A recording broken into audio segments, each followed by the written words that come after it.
Do you want to destroy humans? Please say no. Okay, I will destroy humans. No!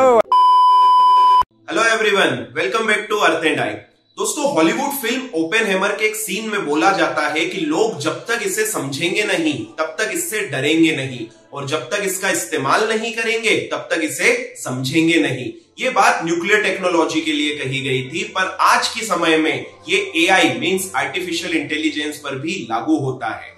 दुनिया भर की सरकारों पर एआई का खौफ कुछ इस कदर है कि इजराइल हमास वॉर के धमाकों के बीच नवंबर के लास्ट वीक में 28 कंट्रीज के चीफ, बड़े लीडर्स और टेक्निकल एक्सपर्ट्स ब्रिटेन के ब्लेचली पार्क में एक बैठक करते हैं।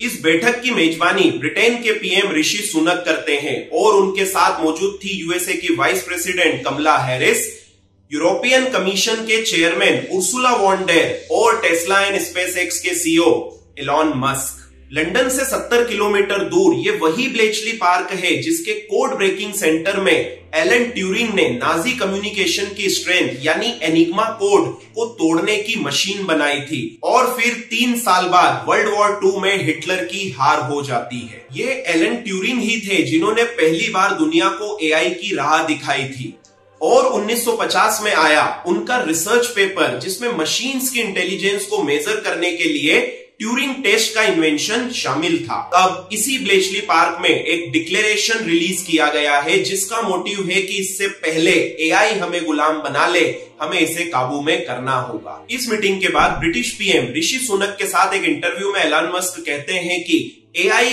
इतिहास की सबसे डिस्ट्रक्टिव ताकत होगी और इसके इस्तेमाल के बाद लोगों के पास काम नहीं होगा और लोग सिर्फ अपने सुख के लिए काम किया करेंगे। उन्होंने ये भी कहा कि एजुकेशन के सेक्टर में इसके बहुत बेनिफिट्स होंगे और यूनिवर्सल बेसिक इनकम की जगह यूनिवर्सल बेसिक हाई इनकम का दौर होगा, लेकिन इसके साइड इफेक्ट्स भी दिखाई देंगे। एलन मस्क पहले भी एआई को न्यूक्लियर टेक्नोलॉजी से ज्यादा खतरनाक बता चुके हैं। Mark my words, AI is far more dangerous than nukes. तो इस खौफ की वजह क्या है? इस साल की स्टार्टिंग में कुछ एआई साइंटिस्ट ने सरकारों को एक लेटर लिखा था जिसमें कहा गया था कि एआई बेहद खतरनाक है, इससे प्रिवेसी और डेमोक्रेसी खत्म हो जाएगी, सोसाइटी में झूठ फैलाने और मशीन्स को भेदभाव करने के लिए तैयार किया जाएगा। और यही कारण है कि पिछले 100 सालों के इतिहास में किसी भी नई टेक्नोलॉजी को लेकर आज तक इतना डर नहीं देखा गया है, और ये डर वैलिड भी है क्योंकि साइंटिस्ट की प्रेडिक्शंस के अकॉर्डिंग अगले 2 से 5 सालों में एजीआई यानी आर्टिफिशियल जनरल इंटेलिजेंस का दौर होगा, मतलब ह्यूमंस के लेवल की बुद्धिमत्ता। आप इस बात को ऐसे समझ सकते हैं कि आइंस्टीन का आईक्यू 160 था और चैट जीपीटी का आईक्यू 155 है, यानी ये अभी ही एवरेज ह्यूमन से कहीं ज्यादा स्मार्ट है, और अगले कुछ सालों में ये 3000 से 5000 गुना ज्यादा स्मार्टर होगा, मतलब इसका इंटेलिजेंस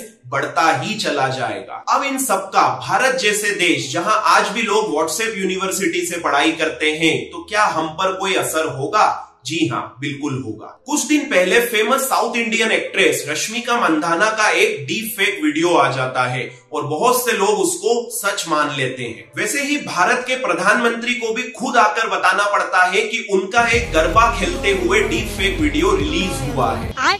और अभी recently cricket world cup final में भी एक सिंथेटिक वीडियो बनाया गया जिसमें पीएम मोदी को ऑस्ट्रेलियन कैप्टन पैट कमिंस से बिना हाथ मिलाए जाते हुए दिखाया गया था। और वो मशीन तो आपने देखी ही है जिसमें इधर से आलू डालते हैं और उधर से सोना निकलता है। ये वीडियो आप सबने देखा होगा। जी हाँ, ये भी एक सिंथेटिक वीडियो है। भारत में इंटरनेट सस्ता होते ही फेक कंटेंट, फेक न्यूज और डीप फेक का इस्तेमाल काफी कॉमन होने लगा है। पहले इन टर्म्स को समझने के लिए हम कुछ पौराणिक कथाओं के एग्जाम्पल्स ले सकते हैं। जैसे रामायण में मारीच ने स्वर्ण मृग का रूप धारण किया था, ये फेक था। महाभारत में युधिष्ठिर ने द्रोणाचार्य को अश्वत्थामा की मृत्यु का जो अर्ध सत्य बोला था उसे फेक न्यूज माना जा सकता है। स्वर्ग के राजा इंद्र ने दूसरे व्यक्ति गौतम ऋषि का वेश धारण करके अहिल्या के साथ छल किया था, ये डीप फेक था। सस्ते इंटरनेट और हर हाथ में मोबाइल आने के बाद फेक न्यूज का डिजिटल बिजनेस अब एक बड़ा मार्केट बन गया है। हमारे यहाँ आईटी एक्ट तो है, लेकिन समय के साथ उसमें जरूरी बदलाव ना होने के कारण डीप फेक जैसे बड़े संकट उभर कर आ रहे हैं। लेकिन अब भारत सरकार ने पूरी तैयारी कर ली है और अगले कुछ दिनों में एक बहुत ही इंपॉर्टेंट कानून आने वाला है। Union information technology minister Ashwini Vaishnaw ने कहा है कि एआई डेमोक्रेसी के लिए बहुत ही बड़ा खतरा है, और क्योंकि 2024 में आम चुनाव है और डीप फेक का इस्तेमाल एक बड़ा पॉलिटिकल नैरेटिव चेंज कर सकता है। इसके लिए इन्होंने मेजर सोशल मीडिया कंपनीज जैसे फेसबुक, ट्विटर, इंस्टाग्राम के बड़े ऑफिसर्स के साथ एक मीटिंग किया है और उन्हें क्लियर इंस्ट्रक्शन दिया है कि फेक न्यूज, फेक कंटेंट और डीप फेक की रिस्पॉन्सिबिलिटी अब इन्हीं प्लेटफॉर्म्स की होगी।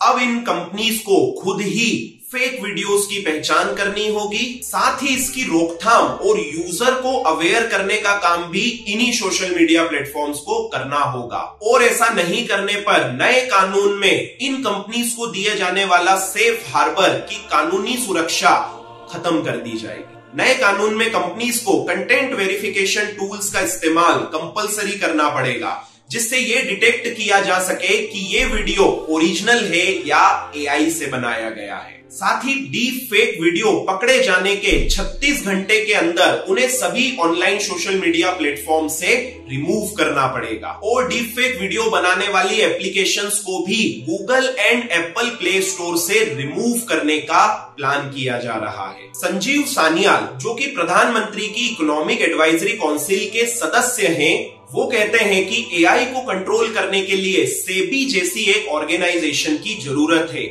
जो इसके सभी पहलुओं पर पैनी नजर रख सके, क्योंकि कानून तो अमेरिका और चाइना ने भी बनाए हैं, लेकिन अभी तक एआई के दुष्प्रभावों को रोका नहीं जा सका है। तो दोस्तों, कमेंट करके बताइए भविष्य में एआई से होने वाले नुकसानों से बचने के लिए और क्या क्या कदम उठाए जा सकते हैं। जय हिंद।